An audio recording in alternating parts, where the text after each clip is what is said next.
کس نے بھر دی موتیوں سے خوشائے گندم کی جیب، موسموں کو کس نے سکھلائی ہے ہوئے انقلاب۔ یورپ میں جب سائنسی ایجادات شروع ہوئی تو سب سے پہلا خواہش انکشاف یہ تھا کہ زمین گول ہے۔ اس سے پہلے لوگ ڈر کے مارے سفر نہیں کرتے تھے کہ کہیں برف کے پہاڑوں سے آگے نکلے تو نیچے گر جائیں گے اور آگے زمین ختم۔ یہ انکشاف جب سامنے آیا کہ زمین گول ہے تو پادری اس کے کافی خلاف کھڑے ہوئے۔ نوجوان نسل جو کہ سائنس پہ یقین رکھتی تھی، مذہب سے تقریباً بیزار ہو رہی تھی، وہ پادریوں کے مقابلے میں کھڑی ہوئی۔ پادریوں نے کرخت لہجہ اور کفر کے فتوے کے ساتھ ان کا استقبال کیا تو نوجوان بھی غصے میں آ گئے۔ انہوں نے بھی کہا اگر تم ہماری سائنس کو نہیں مانتے تو ٹھیک ہے، جاؤ، ہم تمہارے خدا کو نہیں مانتے۔ معاذ اللہ، یہ اس وقت ملحدین کا آغاز تھا۔ یہ فتنہ اس وقت شروع ہوا اور بڑھتے بڑھتے اس وقت پوری دنیا کو اپنی لپیٹ میں لے چکا ہے۔ اس کا سب سے بڑا ذریعہ نظام تعلیم ہے، جو آپ کے بچوں کو یہ نہیں سکھاتا کہ اسلام اور سائنس میں کوئی بڑا فرق نہیں ہے۔ ہمارے ہاں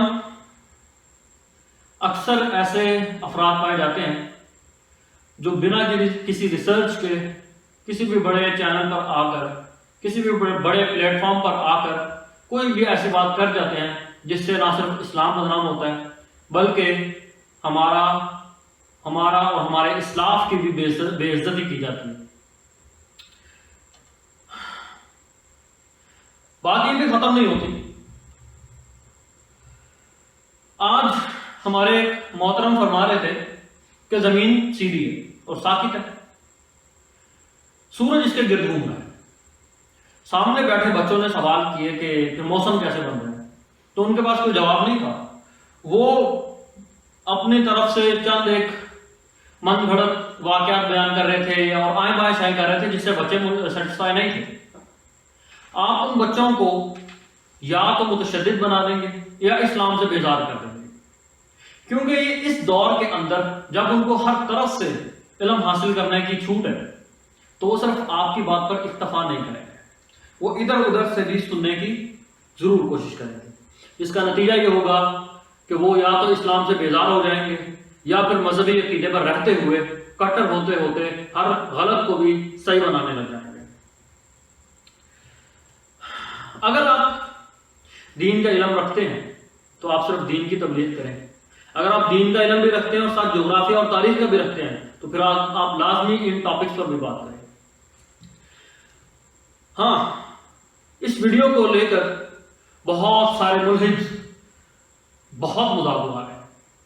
چند ایک سے میرا سوال ہے کہ یہ تو چلیں ہمارے بڑے محترم بزرگ تھے جن کو ہو سکتا ہے کچھ علم نہ ہو یا انہوں نے اپنے عقیدے کے مطابق بات کی ہو، تو چلیں ہم آپ سے اقبال کے بارے میں بات کرتے ہیں۔ اقبال فرماتے ہیں، پالتا ہے بیج کو مٹی کی تاریکی میں کون دریاؤں کی موجوں سے اٹھاتا ہے سحاب، کون لایا کھینچ کر پچھم سے بادے سازگار، خاک یہ کس کی ہے، کس کا ہے یہ نور آفتاب، کس نے بھر دی موتیوں سے خوشائے گندم کی جیب، موسموں کو کس نے سکھلائی ہے ہوئے انقلاب۔ سائنس ابھی اس لیول پر نہیں پہنچی کہ اسلام کے اصولوں کو چیلنج کر سکے۔ بہرحال ہمیں موجودہ سائنس کو بھی لے کر چلنا ہے اور مذہب کو بھی لے کر چلنا ہے۔ ہمارے پاس اتنے ریسرچ اور تحقیق نہیں ہے کہ ہم کسی بھی لیول پر جا کر کسی بھی خدا کے اصول کو چیلنج کر سکیں۔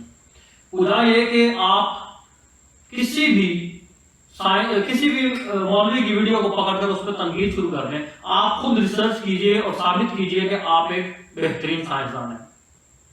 ہمارے ہاں کسی کے پاس کوئی خاص نالج نہیں ہے، یہ صرف حود بھائی کی طرح چند ایک چیزوں کو دیکھتے ہیں اور شروع ہو جاتے ہیں، اور ان کا واحد مقصد اسلام کو نقصان پہنچانا ہے، شاعر اسلام پر تنقید ہے۔ اسلام اور سائنس میں اعتدال لازم ہے.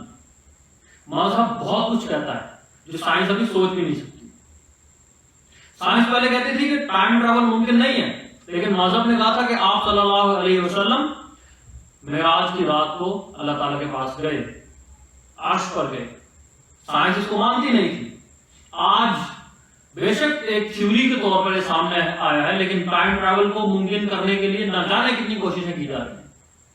بہرحال سائنس اور اسلام کوئی جدا چیزیں نہیں ہیں. سائنس خدا کے وہ اصول ہیں جن پہ دنیا قائم ہے. تو بجائے اس کے کہ آپ ریسرچ کریں، آپ مولویوں پر تنقید کر رہے ہیں اور ایک کم علم انسان کے چند منٹ کے کلپ کو وجہ بنا کر پورے دین کو ایک مزاح بنانے کی کوشش کر رہے ہیں. اگر آپ والدین میں سے ہیں تو اپنے بچے کو اس فتنے سے بچا کر رکھیں، اور اگر آپ نوجوان ہیں تو ریسرچ اور تحقیق کو اپنائیے، نہ کہ تنقید اور طنز کو. شکریہ. اللہ حافظ.